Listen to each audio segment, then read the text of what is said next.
Okay, भयंकर hair growth केली आहे, क्या करना है?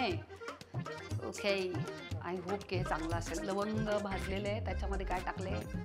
तरी टाकलेले कॉफी आहे का? नाही, बारीक बारीक काय मोहरी आहे आणि हां त्याच्यामध्ये मेथ्या आहे आय थिंक. हां ओके, थोडंसं शेकलं भाजलं त्याची पुडी केली.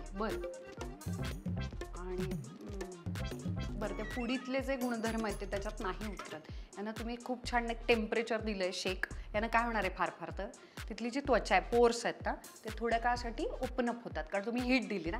सेम होणार आहे जेव्हा तुम्ही स्टीम घ्यायला बसता तर त्यातले पोर्स ओपन होतात, बारीक बारीक बारीक बारीक छिद्र. त्याच्यामुळे तुम्ही जे प्रॉडक्ट लावणार आहात म्हणजे काय हेअर ग्रोथ सिरम असेल, तेल असेल छान चोळून लावायचं, ते सगळं लवकरात लवकर त्वचेमध्ये आत झिरपलं जाणार आहे. एवढाच काय तो फायदा होणार आहे. पण त्यात पुडीमधले जे गुणधर्म आहेत ते त्या कापडातून परत केसांमध्ये आणि मुळाशी जाऊन त्वचेच्या 7 लेयर्समध्ये वगैरे उतरत नाही. आयुर्वेद वेगळं, घरगुती उपाय वेगळे. लगेच माझ्याकडे धावून येऊ नका कमेंट बॉक्समध्ये, कळलं ना?